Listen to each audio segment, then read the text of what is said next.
The following podcast is an RMG Media production. Welcome to the Renaissance Podcast, a podcast for Renaissance women and men who want to create a modern-day Renaissance in their life and business. We interview some of the most successful entrepreneurs and share their unique stories. Are you ready to create your Renaissance?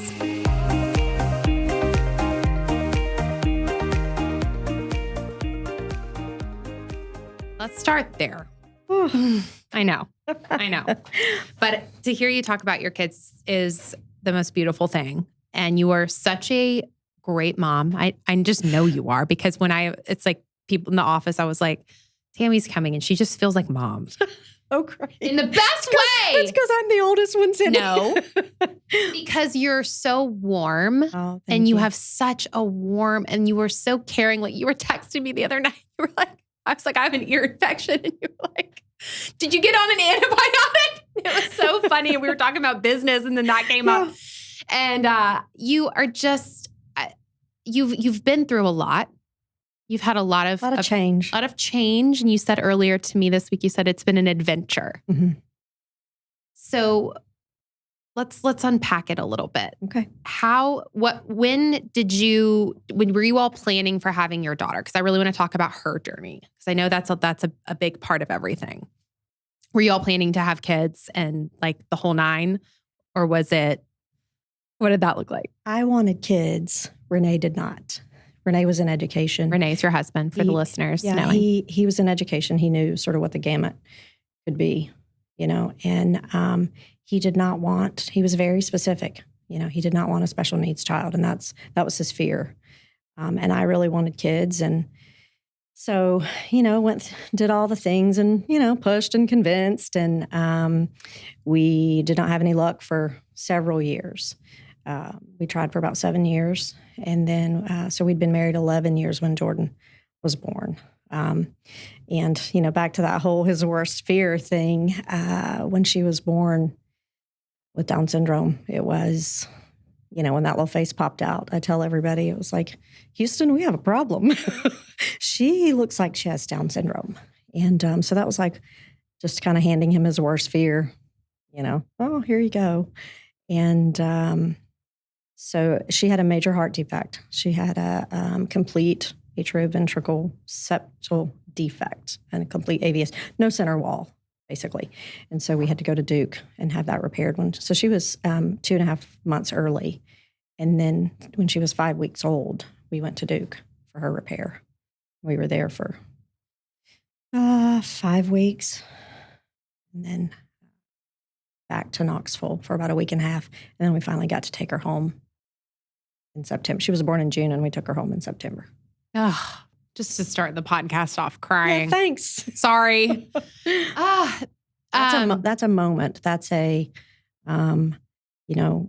because I knew that was his biggest fear. And she was born in a small community hospital in Jefferson City. And so they had to ship her. She was born at 10:30 at night, and they shipped her around 1:30 in the morning because she was in distress because of her heart defect. And, they had not discharged me yet. And the next morning when we were waiting for them to discharge me, he went home to take a shower. We were in for a long journey. I remember sitting in the floor of the shower crying, thinking, I don't know if he's coming back. I don't know if he's coming back. This is you get in the car and just keep driving kind of thing. And you just have to pray a lot. He did come back. He came back, and he's precious, and you all seem stronger than ever, and you've navigated so much life together. 32 years, I think it's 32 years. Not perfect, but perfectly imperfect. Yep. Yeah.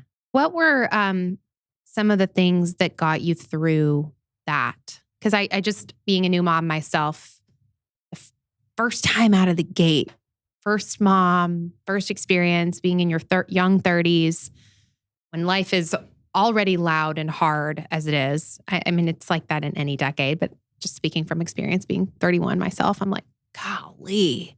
It's a full stop.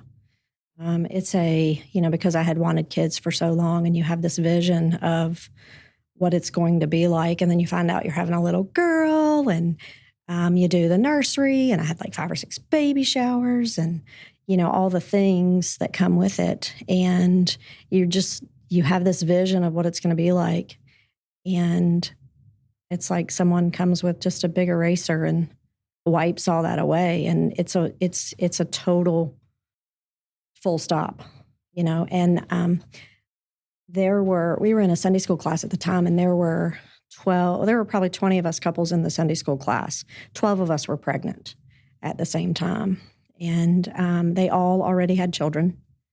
And this was our first. And then she was born with Down syndrome. And so there's a lot of anger.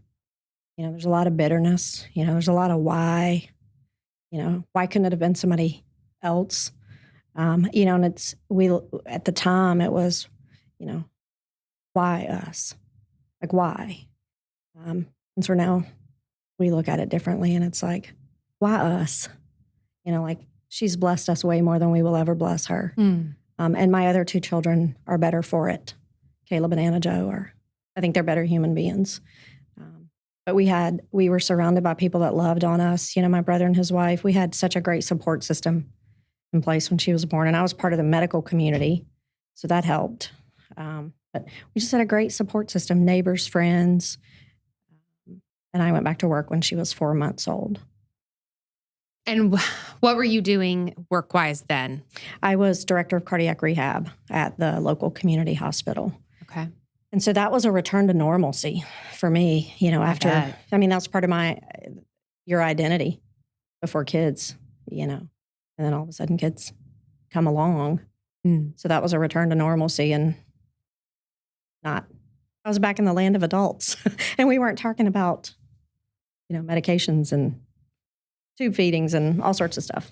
Hospital stuff and scary stuff and just I can't even imagine all that you had to check off every single day box-wise just for her recovery and all of that. And that's, being 4 months postpartum too is also a lot, which I feel like doesn't get talked about also. When you have a baby, all the attention goes straight to baby, especially with those conditions. And then it's like, Tammie doesn't matter. Yeah. Tammie's postpartum recovery is out the window. And you're like, but I'm still also in your hormones and my God. Oh, yeah. So it's so inspiring, Tammie, to have you on, because you are someone that is so full of life. You are such a warm, like I said, happy, positive. You are the biggest cheerleader of women I know. You truthfully want all of us to win, which is incredible, which is why I know one of the main reasons why you started the Sapphire Suite. But you've gone on since having these challenges, and I know there's been a lot more, and you've done so many things. You were so deep in the trenches. You probably had moments crying in the shower, like, how am I ever going to get out of this feeling of sadness? And now look at these multiple, very successful businesses you've started, these incredible events that you've put on, that just the business is and both of them are thriving. And look at all that you've done. I guess let's go to starting the IT business, because I think that is, I feel like you have to really know you to know that, like, pull behind the curtain and you're like, oh, she's doing that too? Like, I didn't know that until kind of recently. It's been maybe 6 months since someone told me, and I was like, are you kidding me? And then you were telling me about some of these government contracts that you have landed that, oh my goodness. It's been fun. I like change, Sydney. You're so humble too. I like change. You get one chance to do this life, and why do the same thing all the time? The IT really started because I found that love while in my healthcare days. I was working as a nurse and just really saw a lot of challenges. I regretted not going. I started out as an accounting major back in the day, and because I love the computer side of it, they were just kind of coming along at that point. And at 33, regretted not going into computers, and 34, 35, somewhere along in there, regretted not going into computers, and just started looking for ways to get involved in IT projects in the hospital that I was at. I was working still in cardiac rehab, and looked for opportunities to get involved in IT, and found that was really my true love. and knew what I wanted to do, sort of back to those, working with a physician days. I knew that there were so many challenges that physicians dealt with in the organization, and I wanted to make that better. I wanted them to see how the technology could make that better and also show the hospital what the physicians needed, and what the nurses needed. So I just fired off, didn't even know what the job description, didn't even know what the job would be. I just knew that I wanted to help physicians adopt technology. And so started looking out on the internet and found like 7 or 8 job descriptions. And I was like, okay, this looks pretty close. And fired off an email to all of them at one time saying, this is who I am. This is the experience that I have. This is what I'd like to do. What degree would you recommend? For me to transition from being a bedside nurse or a patient care clinician to the IT side of things, what degree would you recommend that I pursue if I'm going to go back to school? And within probably 30 minutes, I had about 5 or 6 calls. And within 12 weeks, I think it was 6 or 8 weeks, I went through a round of interviews. And then within 12 weeks, I had a job offer doing healthcare IT. My kids were 4, 3, and 1 at that point. And we agreed. The agreement in the house was 1 year, 2 years max, because I was going to be traveling Monday through Thursday. And so, but I love it. What lights you up the most about it?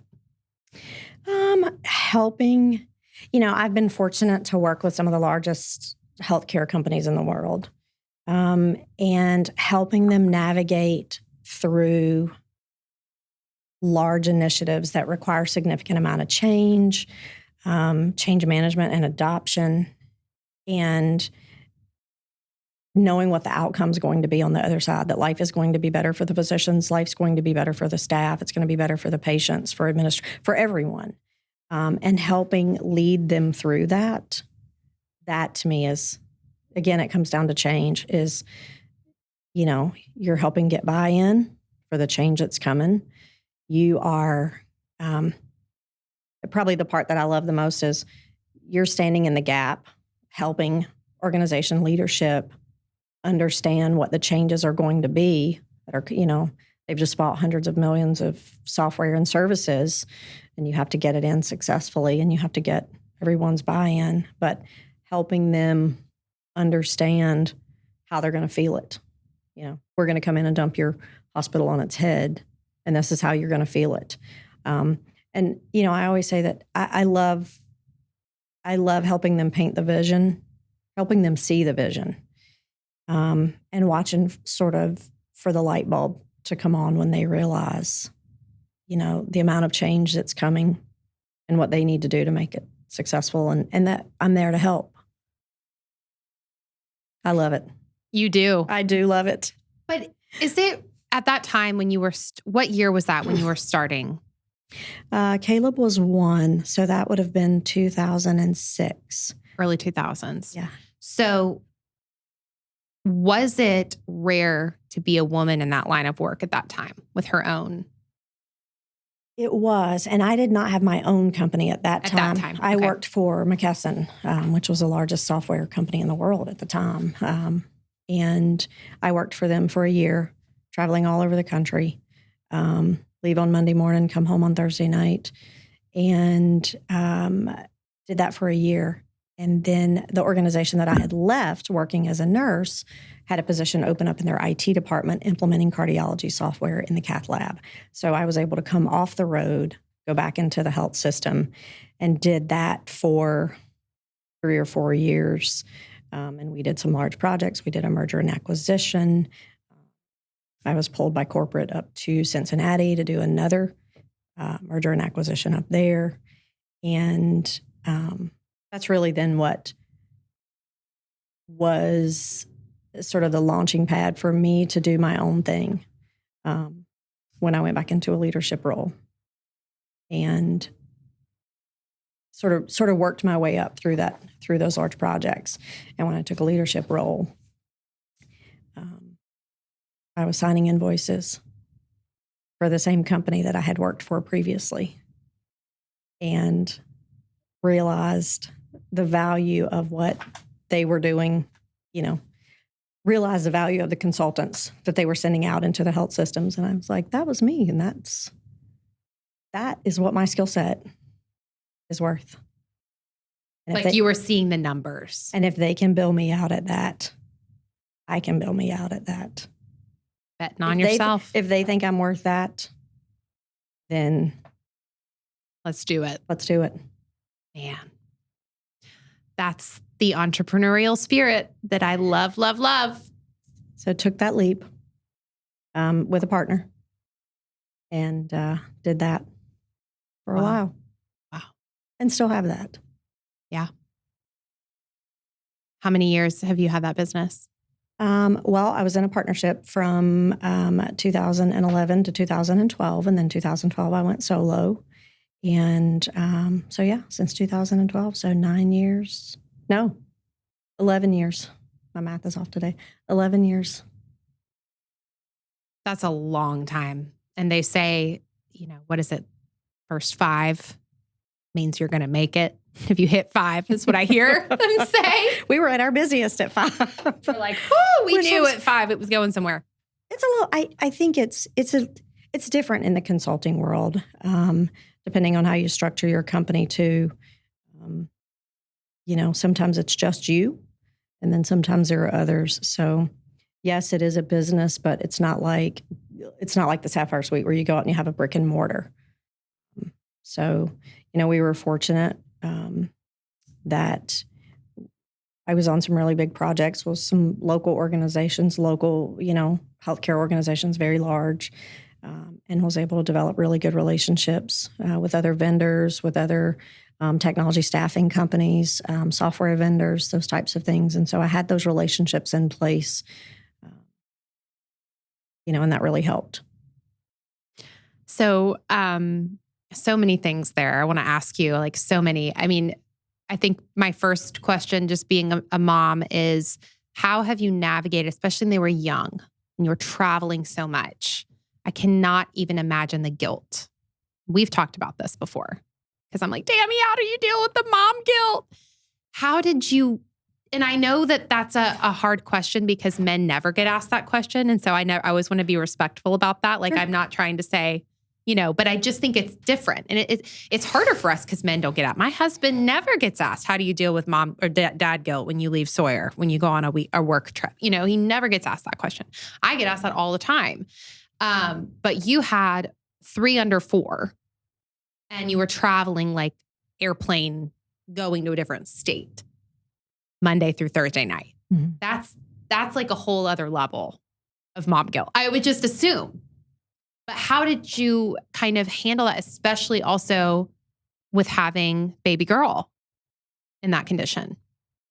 Yes. And I want to go back. I don't think I answered your question about women in healthcare because when I was consulting, and there were quite a few women. I was fortunate at McKesson. There were a lot of women in leadership roles. There were a lot of women on our team.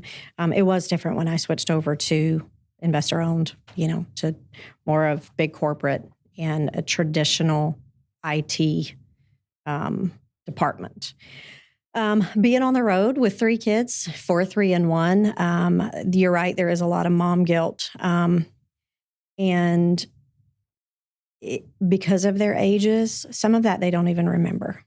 Now they remember it, obviously as they got older and we had moved out here, but a lot of that they don't even remember. But there is a lot of mom guilt. I remember being in Alaska and Renee calling and saying that Anna Jo had a fever of like 103.9. And you just don't get home from Alaska quickly.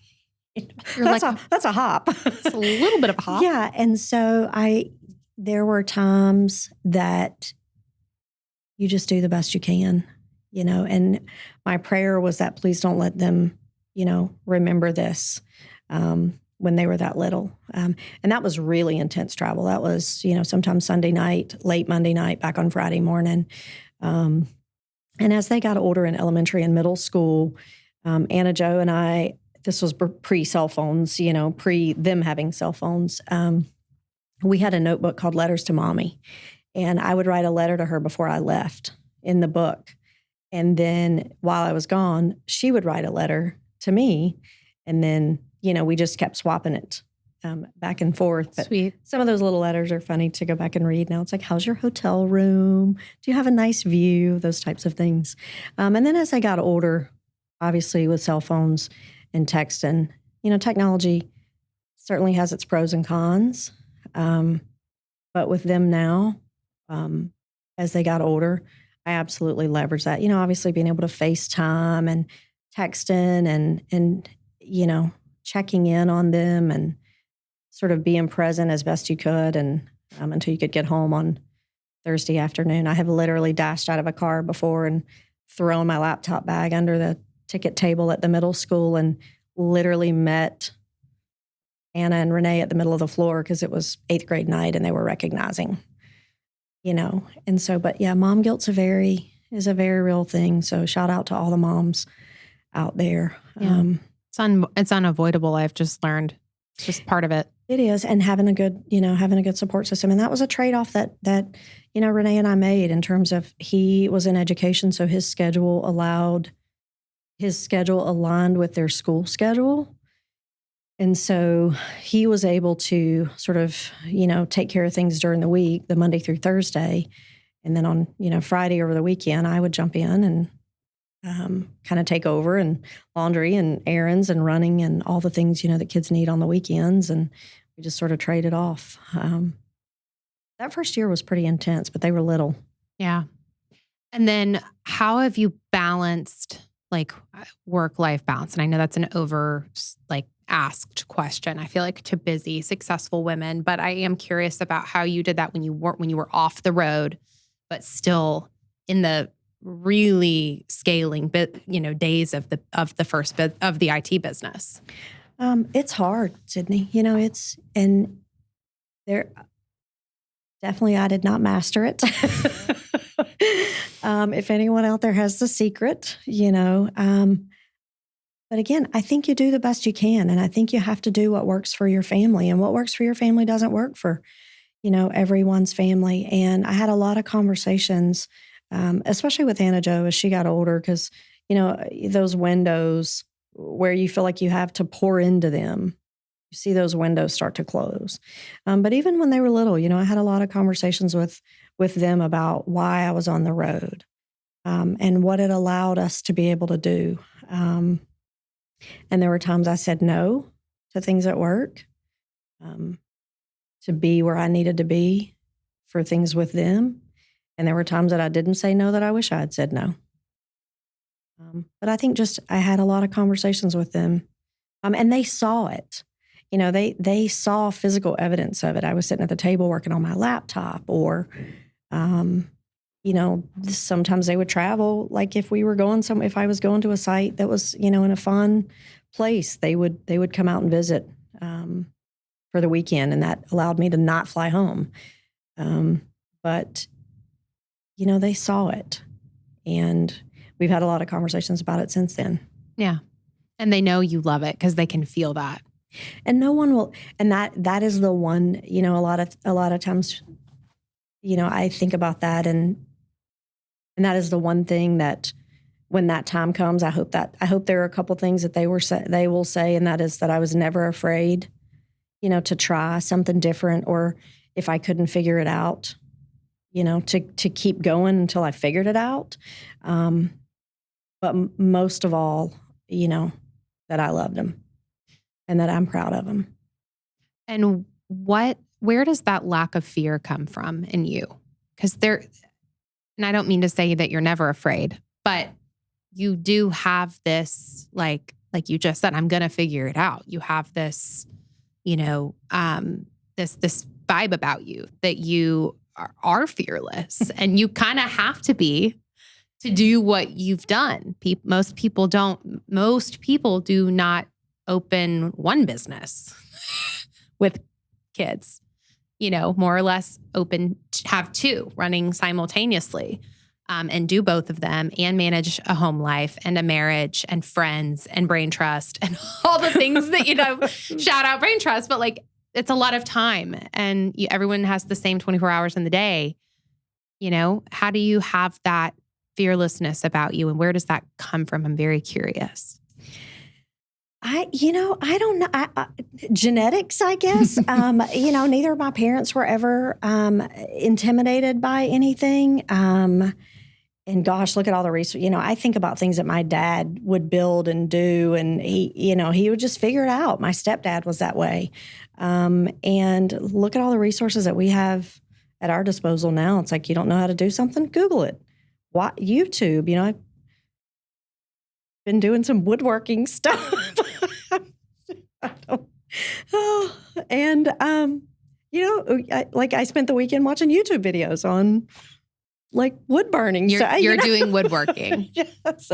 And because there's instant gratification of that. Like, you see it. You see the results of your hard work. I need to get into that. Right there, Well, I was going to ask you about stress, because obviously stress comes in waves and it comes in seasons, but how do you navigate the stress? Because running businesses is the most stressful thing ever. And multiple, and then you have livelihoods of teams, and you have teams on both sides. Mm-hmm. So how do you navigate really stressful seasons? I think it's an appropriate question right now, because we're in a strange economy. Business is weird. Mm-hmm. Everyone I'm talking to that owns a business right now is like, it's just a weird year. It's not that it's bad. It's not like it's 2020, but for some of my friends it is. And it's very hard and it's very stressful, and small businesses are closing left and right. And that's terrifying. And then you want to come home, and I know your kids are older now, but you want to come home and not show the stress to the kids, right? How do you do all of that? This is really just a therapy session for me. I'm very fortunate in that I think that you surround yourself with good people. Not to say that I don't have any stress, but I think surrounding yourself with good people, on the IT side, I have a VP of operations. She's up in Cincinnati. She handles a lot of the day-to-day, and I'm not currently engaged with a client full-time, which I normally would be. And then same thing at the Sapphire Suite, really great people. And gosh, what an amazing community of women who, if something does drop, or, they get it, they're doing the same thing that we're doing.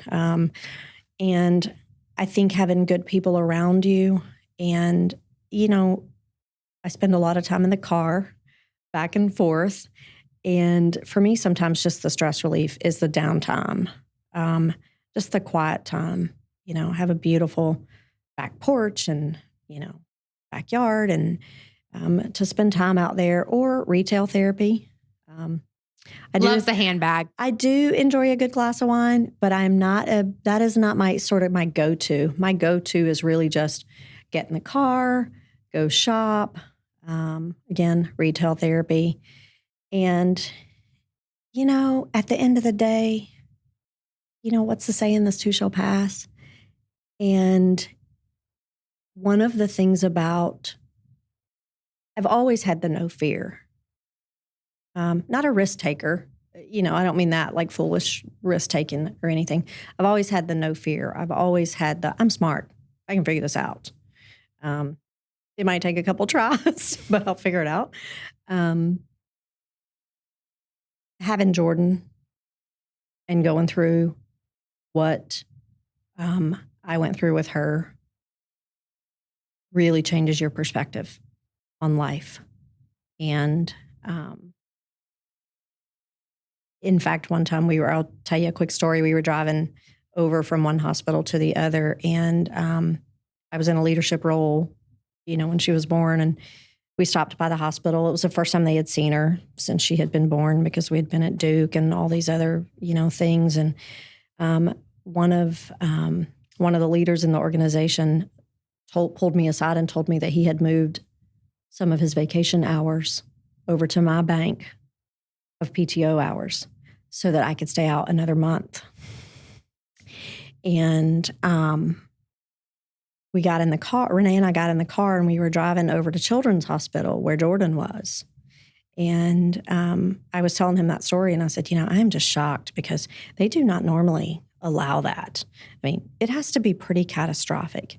And I will never forget, we were sitting on 17th Street in Knoxville at the stoplight, and he turned and looked at me and said, has this not been catastrophic enough for you? And I remember thinking, well, I guess if you're on the outside looking in, it has. But we saw so many things at Duke while we were there with her that you thought, we're lucky. And thank you, Lord, for Down syndrome. You know, kids really sick, kids dying. And, you know, we went through a couple of instances with her where we got the call at midnight. You know, they were doing internal cardiac massage on her. And, you know, that changes you. And your perspective on life. And, you know, when it comes to the work things and the stress, you know, surround yourself with good people, lean on those people. Now, the deep down, the hard stuff, nobody can do that but you. But the other stuff, tomorrow's a new day, you know, and give yourself grace. Same thing, you know, with work and mom guilt. You just have to give yourself grace. And you're right, it is a weird time right now. A lot of the women, you know, that we see at the Sapphire Suite, everybody's feeling this kind of weird. It's like, wait, we just went through a pandemic and I didn't think it could get any more weird than that. But it is sort of this, like, we're all waking up from a fog and trying to find our footing again, because what you did before, depending on your business, isn't necessarily a sure thing now. And people are having to adapt. And some are not. And some, the market is just not there for them anymore. And it is stressful. And you know this with entrepreneurship, you know, the biggest stress of all is you go from worrying about your job to worrying about your job and everyone else's job. And that's a big responsibility. Yeah. And I like that you said, you know, there's some of that deep stuff that's on you that you just kind of have to navigate. Mm-hmm. I like that you said that, because I agree. As much as I hate to hear it, yeah, it's true. I think that you reach a point where you know what you have to fix and what you have to work on and what muscle you have to work, that resiliency muscle inside you. I think especially as business owners, because we're just going to keep getting hit. And I think that that's what I want women to know listening to this show is, like, you see the highlight reel on social, you see how fabulous it is to be an entrepreneur, right? Right. You see the color, you see, you know, the team, you see the whatever, but like what you really don't see is that it's really, really hard. And you have to be a hyper resilient, brave person. It is hard. And, you know, it's so rewarding too, though. And, you know, when you hit those stressful times or those situations, and, you know, I was just reading a thing the other day, and basically it said, you know, your perspective determines your destiny, not your situation. And so when you have that moment of where you have to make a change, you know, sort of in that moment of pause, you have a choice about what you're going to do with it. And from an entrepreneurship perspective, you have those opportunities every day. And sometimes you make the right choice and sometimes you don't. But it is a weird time, you know, and it is hard. Yeah. But again, women like you know, meeting women like you, I mean, look at the blessings that come out of it. Oh my gosh. Or, you know, when you need help with something, you've built this community around you where you can say, hey, I'm really struggling with this. And you're right, the highlight reels on social media and those types of things. And sometimes that can wear you down, you know, and sort of the imposter, you know, all the things that we talk about. Yeah. You know, at the conferences. In the Sapphire Suite, those conversations that are like, it's like you just want to keep eating it. You're just like, I can't get enough of those real conversations that come within those walls. And you said you have to have community, and you built it, right? Like, I think for me, people ask me, what's your, you know, what do you do to navigate entrepreneurship? And I'm like, well, it took me a while to figure this out, but I figured out that I need a community. And I didn't really realize that because I'm such a self-starter, self-goer. I put my blinders on. I don't, whatever. I was a solopreneur for years. And then I realized through your community that you formed and Lucy's community and this beautiful Nashville women's entrepreneurship community, I'm like, man, how did I ever get to this point without women that I can call and say, I am bleeding and I need, or I had employees steal from me, or I had, this or that. How do I get through this? So walk me through the moment that you knew you needed to open the Sapphire Suite. Okay. One thing I was going to say to you is it's also challenging. You're in a very public role, and you're in those networking groups, and you're a great example. You're very recognized, and we're lucky to have you in the women, community in this area and to be a support to the women in that community. But it puts you in a situation where you feel very vulnerable about sharing when you're struggling in your business and you have a team that you're responsible for. And so where do you go to have those conversations? Because that's not, that I think is a challenge. And so, a lot of us are very lucky to have circles outside of the circle. The trust thing is the trust. Yeah. I called Kathy Thomas last night on the way home. I just said, hey, I want to appreciate you. I just want to tell you I appreciate you. We have a call every 2 weeks. Kathy That's and incredible. Myself and Emma and Bobby. Oh my God. Just to, what are we doing? That type of thing. I love that so much. We do because, as much as other business owners can relate to running a business, we're in a unique niche. Not a niche, but you know what I mean in terms of. You are in a niche. Yeah. We're in a unique space. Yeah. Mm-hmm. Mm-hmm. So the moment I knew I needed to open it, I had come off the road because of COVID. And, hospitals were setting aside dollars that were for capital projects, such as IT projects. All of a sudden, those funds had to be diverted to work on COVID relief efforts. We're setting up tents in the parking lot, triaging patients in the parking lot, those types of things, setting up telehealth, those types of things. And then, so I came off the road and I had 3 teenagers at home. Renee had retired and was doing real estate. And so I was working from the dining room. I have the business, but he has the office upstairs. I've never figured that out exactly. So interesting. Yeah. I'm like, wait, how does this work? Yeah. So anyway, I'm working from the dining room table. I'm working from the back porch. I moved a desk into our formal dining room, and cleared it out. And like, yes. Renee. And Jordan would get off the bus and walk behind me, like right through the formal dining room into the people come and get ice out of the refrigerator. This is my office. Yeah. The dog is barking. It's just chaos. Yes. And so I tried doing coffee shops a couple of times, and it's very hard to be on conference calls or Zoom calls in coffee shops or to have conversations about salary, with consultants that we were bringing on, or to do a pitch, for a potential client. But I remember sitting in the dining room one day, and we had a little bit of a health scare with Anna Jo, and she was going to be heading off to college. And I remember thinking how precious time is. And I don't want to get back on the road, but I cannot continue to do business sitting in the dining room or at the kitchen table or on the back porch. And I just was scrolling on social media and something popped up in my newsfeed, and it was a women's co-working space in Buckhead. And I thought, oh, this looks interesting. It didn't look like it just looked different. And so I called him up and said, I'd like to come down and pick your brain and hear lessons learned. Like, could I do this? The seed was already sort of planted. I was like, could I do this? And so I drove down there and spent the day with them. And when I walked in, it's like, oh yeah, the women in Franklin and Brentwood need one of these. We need one of these in Williamson County. I need one of these in Williamson County. And so I came back and told Renee, I was like, I have a business idea.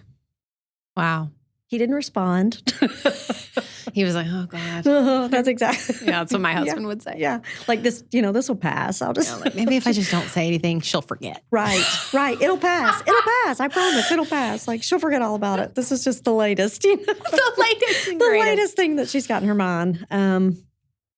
And so I started looking around, and, the more I thought about it and the more I really looked around, thought, oh, there's nothing like this. And do not ask me how I missed, that we had this beautiful, Collective 615, and places like that, which I think at the time she was probably the only one, Kathy was probably the only one. And so I remember coming back thinking, I can do this. And, if you build it, they'll come, that type of thing. You really just, that's the entrepreneur. Yeah, it's I don't know if we're confident or crazy or both. Yes. And it's funny. And I don't know if I've ever told you this or her this, but I remember, the day that I signed my lease, the next day, I was driving back from Knoxville, and I was listening to your podcast all the way back from Knoxville, and Kathy's spooled up. And in that, she talked about potentially expanding. And I remember thinking, oh my gosh, she's going to be expanding in Franklin or Brentwood. And I have just signed a lease, and she knows what she's doing, and I don't. And oh my God, I literally pulled over at the Lebanon exit and almost got sick on the side of the road. What have I done? I've just signed a lease for 5 years. In Franklin, the most expensive city in the South. In Franklin. And Kathy's going to be open. So it was a moment of, what have I done? Did you call her? No. I think it was probably a couple of months later, she texted me and said, because I didn't know her at that time, I think I had maybe met Kathy once at an event at her place, and since then, since that time. And she called me, or she texted me and said, hey, welcome to co-working. I'd love to chat. And so she's like, is there a time, we can talk? So I called her the next day, and we sat on the phone for about an hour and a half. She answered, so many questions for me and words of wisdom. And then probably about a couple of months after we opened, she came down and worked for a day or two, because she had some stuff going on in Franklin with her daughter, and she came down and worked for a day or two. And, but yeah, I literally pulled over at the Lebanon exit. The Renaissance podcast giving you heart attacks. Oh yeah. Oh yeah. Literally pulled over on the side of the road. And then for the next 2 days laid on the couch. You're like, this is 5 years. 5 years. 5 years and a whole hell of a lot of money. Yeah, I can't. And what have I done? Oh, well, no going back. No going back. Here we go. And that's the risk that we take when you decide. And I can't even imagine from a brick and mortar standpoint. I can think about a potential competitor from a service provider, you in IT. It's a whole different kind of world. It is. Versus brick and mortar, and then a membership based, and getting people in, and just the comparison from the consumer standpoint of, should I go there? Should I go there? Mm-hmm. But I think what you've done in Franklin is nothing short of absolutely beautiful. You cannot walk into the Sapphire Suite and not be in awe of the design, of just the brightness, the airiness, the windows. I'm always happy when I'm there. Truthfully. Good. And I'm not with all co-working spaces. There's many in Nashville, right? Like you and Kathy and Fabi and Emma are winning in the women's co-working space world. But with, the co-ed ones, right? They can be dark, and they can be, just not super welcoming. And I've even gone into ones where women are like not very nice. And then you walk into, Collective and Sapphire Suite and you're just, it's a vibe. It is. It is. And it's a different vibe. I think each one has their own strength in terms of, their vibe is their strength. Yeah, totally. And they're all three different. And depending on where you are, and they all fit. Like they where all they fit are. perfect, They like all puzzles. fit. They all fit. Like Fabi and Emma up in Henderson. I mean, it fits their community. Yeah. Kathy's fits her location and the type of, members that she serves in that area. I think ours fits in the community and the type of women that we serve in the Williamson County, or the Franklin, Brentwood, Spring Hill, the whole Williamson County area. But you're right. They all have sort of this utilitarian type, like, don't get comfortable here. You're just here to get some stuff done, And that is what I did not want. I wanted women to have the comfort of home. It's homey. Without all the distractions. It's very homey. The kitchen feels like your home kitchen. Mm-hmm. It's just, there's always some baked good thing that's amazing going on there. It's just so beautiful. And it really is such a community. So kudos to you for doing that because it was such a need in the community. But I am curious, like how... did you have a big community of women around you at that point in your entrepreneurial career in 2020 when you were getting this going? Or was it kind of like, I need the community, so I'm building it? I need the community. So, remember I had been off and on the road for 10 years. And even though, I was fortunate in that a lot of the clients that I took on in the Nashville and surrounding area allowed me to not have to travel some. And so it's not like I was, traveling full time. I mean, there were times I was traveling full time, but not on a regular basis, with no end in sight. And so my community of women was out on the road. Mm. So my community of women were the women that worked for the software vendor or the other staffing, firms or the corporate women that were a part of the client that I was currently engaged with. That was my community of women. They were from all over the country, but we were working on a project in Phoenix, or we were working on a project in Salt Lake City, or Houston. So that's where my community of women, and that was another one of the drivers when I came off the road. I remember thinking, and even not so much women at that point, you talk about sort of what the deciding factor was about opening the Sapphire Suite. I remember thinking, where do all the small business owners go to do business? Like if you don't have a brick and mortar, where do you go? You can't do business, like I said earlier, on a daily basis for 7 or 8 hours a day at a coffee shop. And so I remember thinking, where do they go? And then as it evolved, it really did become because I had been on the road a lot, I wasn't the typical part of the football mom group or the cheer mom group or that, even though I had kids that participated in that.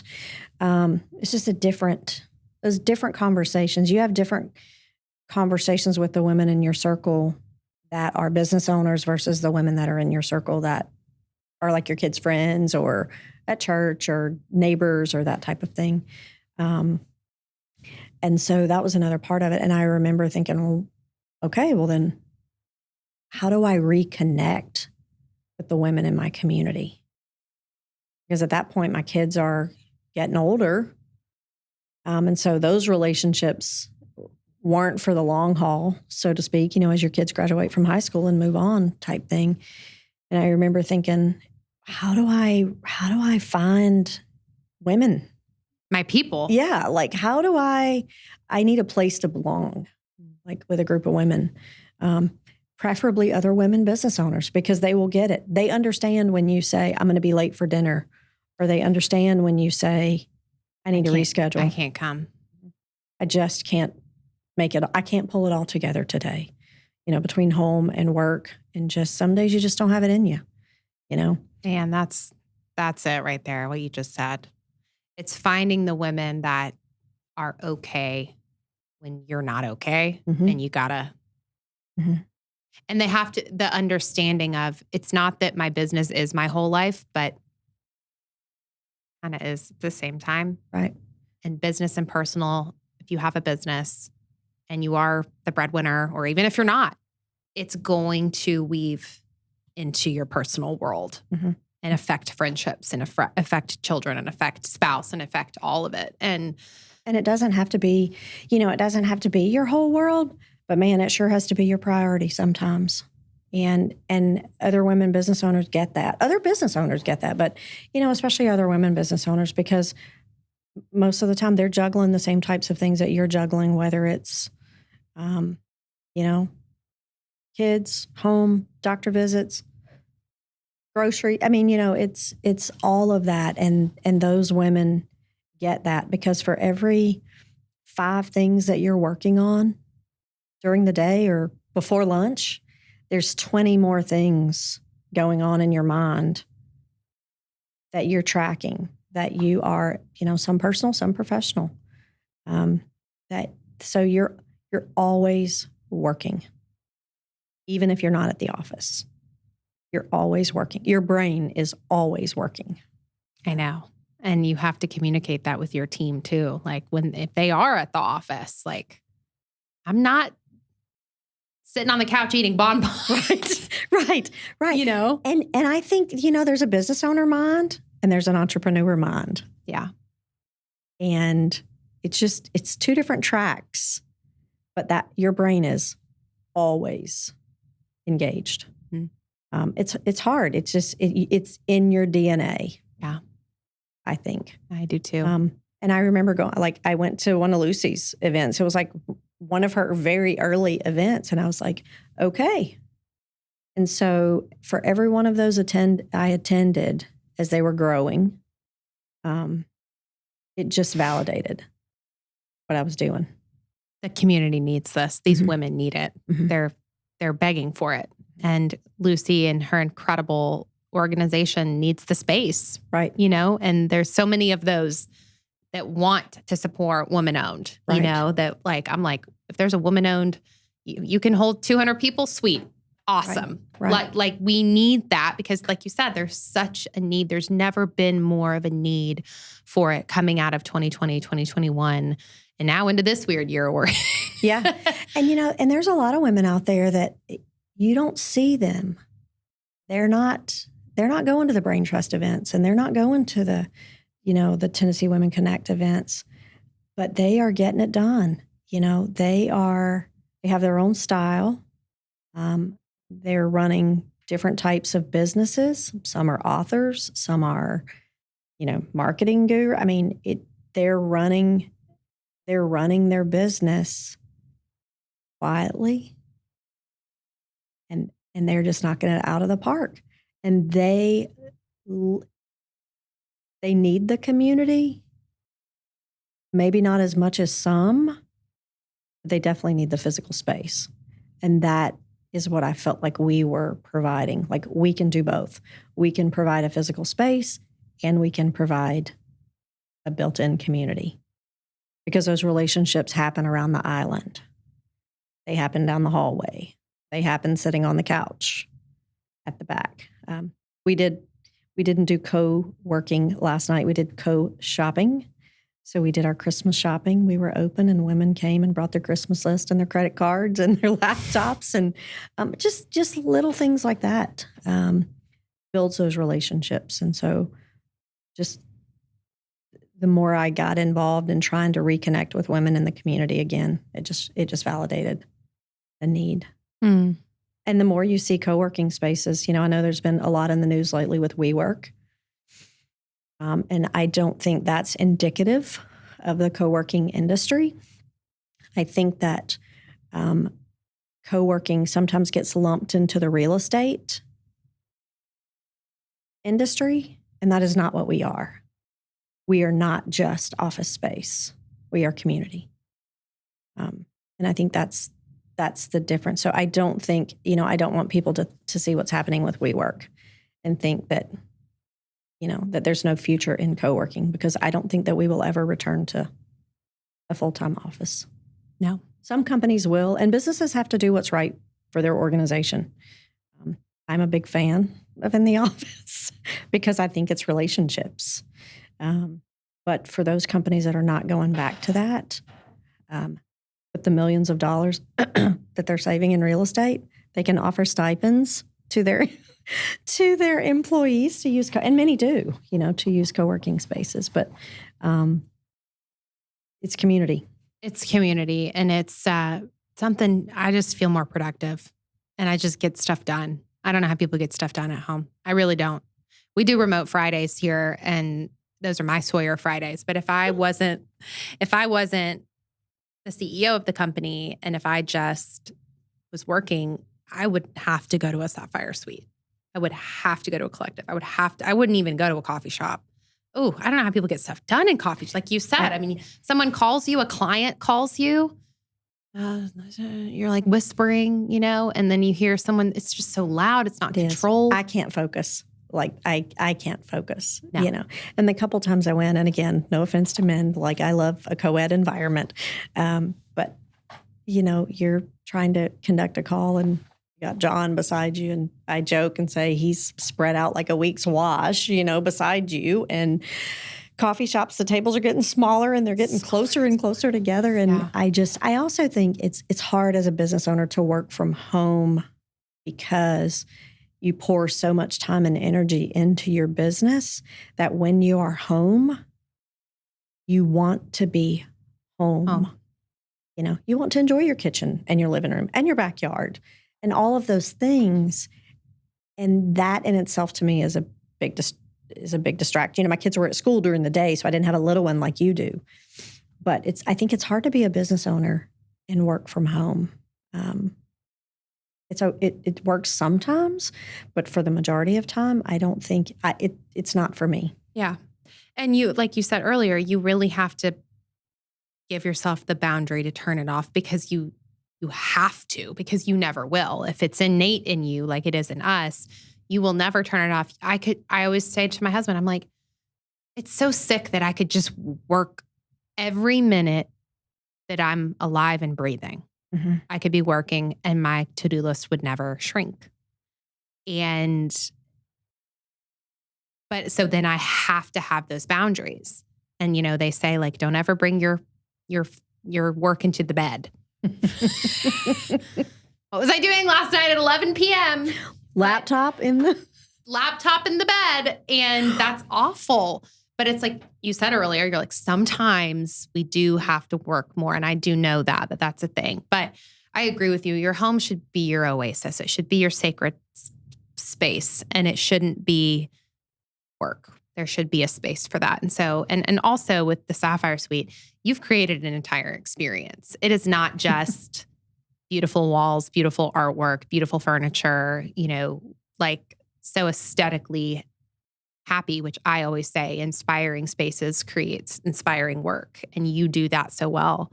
But you also just have really put a lot of thought into the woman, and you have a vanity, this like communal getting ready space with the most majestic lighting ever. Like you were like, oh, wow, I look fabulous today. It's such good lighting, and it's this gorgeous, and there's these little benches, and it's just, you can touch up your makeup, and you have coat racks. You can bring a change of clothes. You have a dressing room. You have a dressing room. I've used it. Yeah.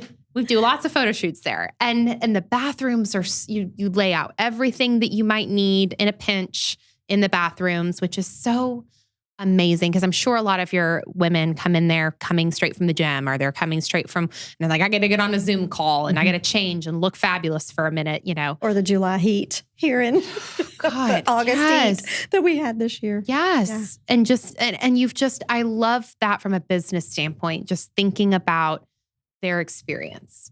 And that's really what you're selling. Yes, you're selling the community. Yes, you're selling the space and this thing that everyone needs to get work done. But every time I go in there, I know I'm going to be greeted really warmly by someone. Someone's going to ask me about my business, and there's going to be an exchange, or someone I didn't know, or, like I said, the kitchen is always so well stocked. It's so beautiful. And it's not like am I allowed over here? You're just like, have a donut. and then again, just the podcast room, every touch point of the Sapphire Suite is so intentional. What was that process like for you? I'm a very visual person. And so again, I knew that I wanted it to be a place where women could come and be comfortable. And, owning a business is hard enough without having to figure out where you're going to work for the day, or if you can leave your stuff to get up and go to the bathroom and come back and your stuff is still there, or someone has taken your spot and now the 30 minutes that you waited for a table at the coffee shop, who knows how long you're going to have to wait, for another one. And so I remember thinking through all of those things and what I did not want, our members to experience when they came in. The beautiful vanity, I will say, a shout out to Eleanor's Place in Buckhead, because that is one of the things that I knew made it different. It's like, this is definitely a woman's place. This is definitely a place where women will know that they belong here, because what woman can't relate to a great beauty counter or a dressing room, or, feeling like there's someone else who gets it, who I've been running errands and you're right, I'm blowing in with my coattails in the wind and I need to hop on this Zoom call and it's 100 degrees out and I need to touch up my makeup. Or I've been working all day and I want to go to dinner with friends or my spouse, or, like girls' night out. But I don't want to have to drive all the way back home and change clothes. I don't want to have to drive all the way. That's so inefficient. And that is the other thing is, our goal is to make things as efficient as possible, because you can then focus on your business. You don't have to, like we do gas service on Wednesdays where we have a gas truck that comes and fills up members' tanks while they work. So they don't have to stop at the gas station if they choose to participate in that.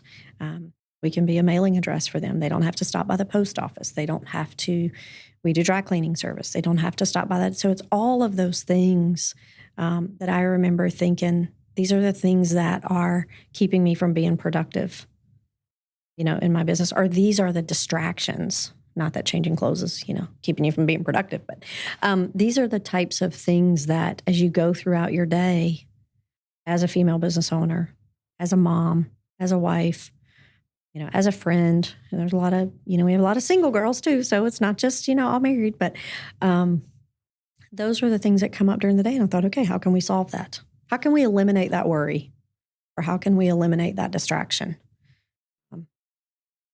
for the women business owners so that they can focus on running their business? Because it's hard enough. So just drafting it out and I am more of a visual person. It's like, I can see this. And especially once I went down and visited, and then I really started researching other co-working spaces all across the country, and now have the benefit of access to those. So if you're a member at ours, you can get a day pass, so like across the country at some of the other co-working spaces that participate in that. But, getting ideas from them, like, oh, wow, we don't have that amenity. Maybe we need to get that. Hadn't really thought of that. But I knew the things that I was struggling with as a business owner and the things that were distracting, me and getting in the way. I'm like, okay, let's solve those. And make it comfortable. Well, and make it beautiful. And like, you want to work there all day, and you really do. Okay. And we have amazing dinner parties in there under those chandeliers. You really You've been do. to some I've of been to several of them. It changed. We transform it into it's co-working by day, but we really do have the ability to transform it. So that was the other goal with some of the aesthetics is, if you could not have a dinner party for 30, 50 people at your house, could you have it here? And you can. I love that.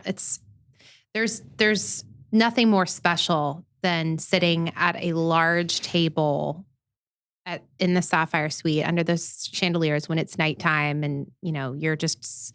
I've found myself in those situations, and you're sitting around the table, and you're like, "Oh my God, I'm being surrounded by some of the most successful women entrepreneurs that I would ever be. And I'm at this table with them. But that's very much your whole ethos is pull up a seat, pour a glass of wine. You're welcome here. You are. You are. And that's, again, running a business is hard. Running a business surrounded by other women who are just brilliant and doing amazing things. How intimidating is that? And so my goal was to create that setting where you felt like you were sitting at someone's dinner table and we're just friends having a conversation. And so being able to create that environment where any woman could walk in and sit down at that table and feel like she belongs. And those are great conversations. You're not in a loud restaurant. You don't have a server reaching over your shoulder every few minutes. You're not struggling to hear. And you literally can sit at the table and have amazing conversations. Like you said, with just really smart women, and you're like, I'm in awe sometimes sitting at that table. I think, oh my God. And it's your table, literally. Yeah, but at the same time, there are times you think, okay, I'm just going to back away from the table here. Well, then that's when the imposter syndrome comes out, and we talk about that. It does. And it's like, It I does. shouldn't be here. Oh man, she's bringing in that much money in annual revenue. My goodness. And you're just like, wow. Mhm. But it's, don't let that intimidate you, because she started somewhere.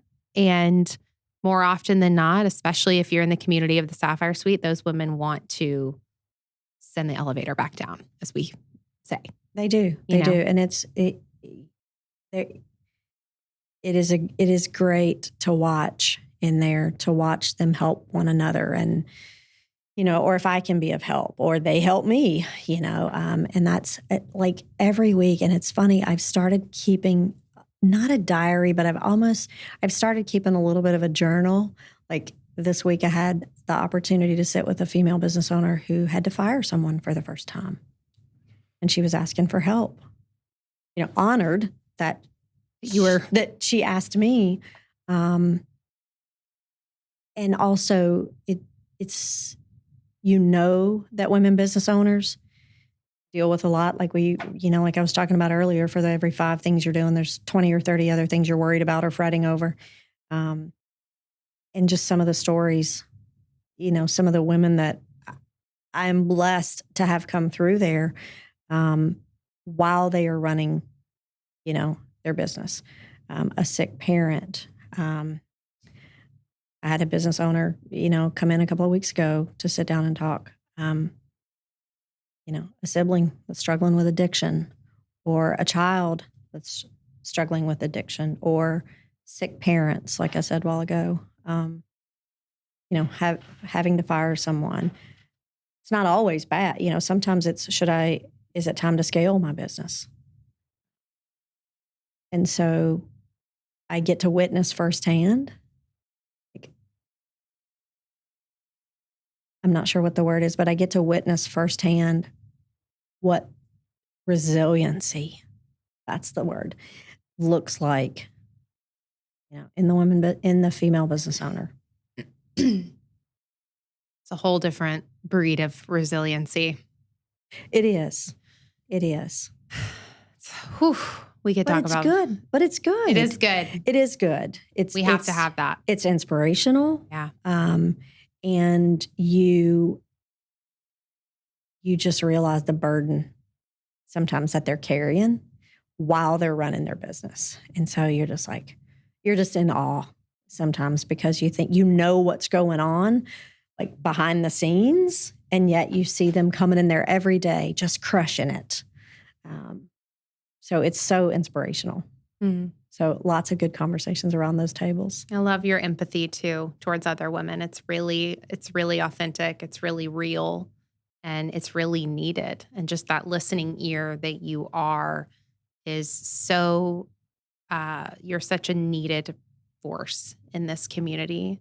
And people really should get to know you, even though I know your time is extremely valuable, but you're such an asset to the Sapphire Suite in that way, because you care so much about every woman that comes in through those doors, which I'm a problem solver, Sydney. I think that's what it is. That's the entrepreneur in you. It is. And that is, you do get to know the members. And that is one of the things that we do. They are special, and you get to know them. And like I said, it goes back to, you get to see what's going on behind the scenes. And yet here they are. They show up every day, whether it's something they're dealing with behind the scenes, or imposter syndrome, or this weird. Yeah. You see it in every environment industry that we're in right now, Yeah. And here they are every day. They show up. Yeah. And they're looking for ways to survive. They're looking for ways for their business to survive. And it's fun. We have so much fun, in there too. You do. I'm always hearing people fun. laughing in there. And it's so you're like, oh, what, is this a party? I thought we were all working. What's going on? Not to the point of being distracting, hopefully, but no, we do have fun in there. And you need that. Fun. You need that. It's you're calming. You're not going to get that sitting at home at your dining room table. You need a break. Mm-hmm. You need to come out and have a cup of coffee and not be alone on your phone reading the emails, because that's for the work time. But those break times, that is the beautiful thing about it. If you are a disciplined person, which every single person in your community is, you can give yourself that time, because we deserve a lunch break. We do. And and you said this earlier, it's easy to work all the time, because your brain is wired that way. When your kids are little, that's a little bit more difficult. It's hard to set aside a toddler, I'm working, Sawyer. Why don't you understand that? Yes, it's He's very train. Yes.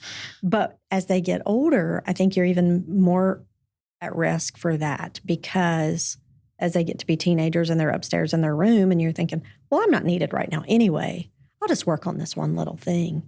And the next thing you know, you've been on your laptop for 4 or 5 hours, and you go to bed and get up and do it all over again. Yeah. Burnout.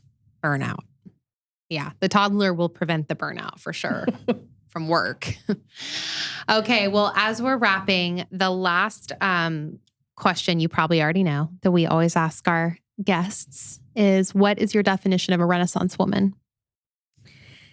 I think a Renaissance woman is a woman who she decides who she wants to be, and she decides what she wants her future to look like. And she decides how she will make that happen. And then she isn't afraid to go out and find whatever resources she needs, be that friends, be that community, be that capital, whatever it is, to make it happen. And she's doing it in a way that she's making a difference for other women. So well said. Okay.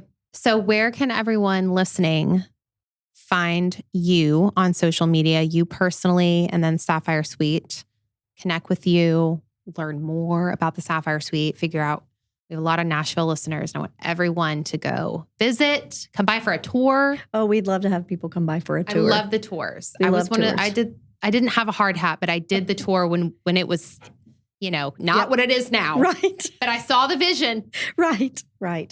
So we are located on the corner of Carruthers and Liberty. We are right over Waldo's. And you can find us on the web at thesappphiresuite.com, singular, not plural. And on Instagram, we are at The Sapphire Suite. Same thing on LinkedIn, same thing on Facebook. Me personally, I am on Instagram and, LinkedIn and Facebook at Tammie Osborne. I think on Instagram it's at Tammie Osborne Official, because I had a little hacker back in the summer. But it's at Tammie Osborne Official. I love to connect with people on LinkedIn. That's really where. TAMMIE, which they'll see in the show notes. TAMMIE. But I love to connect with people on LinkedIn. So if you're out there on LinkedIn and want to connect, good connections and conversations out on LinkedIn. Amazing. Well, thank you for sharing your wisdom. Thank you for having me. And you're you, and You are such a light, and I'm so glad that we're friends, and I just adore you so much, and everything you build is very, very inspiring to me. So thank you, Tammie, for being here. Thank you, Sydney. I'd say the same thing about you. Okay. Until next time, we'll see you guys next week.